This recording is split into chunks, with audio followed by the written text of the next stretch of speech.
এগুলো তাদের ভণ্ডামি, এটা তাদের বাড়াবাড়ি। তাদের পিছনে ব্যাকগ্রাউন্ডে কোনো পলিটিক্যাল শক্তি আছে। ডাক্তাররা রাজনীতি করে, রাজ্যের মুখ্যমন্ত্রীকে বিশ্বাস নেই, মাসে যখন মাইনে পান তখন বিশ্বাস হয়।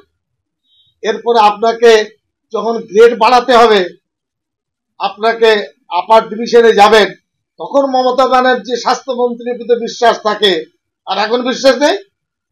কি কোন দ্বিচারিতা?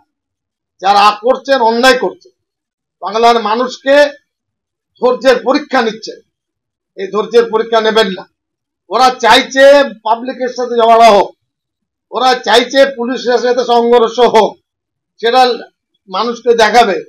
মুখ্যমন্ত্রী নিজে স্বীকার করছেন, এসো কথা বলি, কথা বলে রাস্তা দুনিয়ায় আজকে ধরুন চীন আমেরিকা দুটো বিরোধী বেরো একসাথে কথা বলছে, ওই রাশিয়ার সাথে আমেরিকা কথা বলছে, এটা কি করে সম্ভব? ওই বলছে যে আগে রেকর্ড করতে হবে, কি হবে না? তারা কোন ধরনের লেখাপড়া শিখেছেন? মুখ্যমন্ত্রী বলতে পারছেন না, তার একটা সৌজন্যতা আছে, কিন্তু এটা খুব বাড়াবাড়ি হচ্ছে। বাংলা টুডে নাও।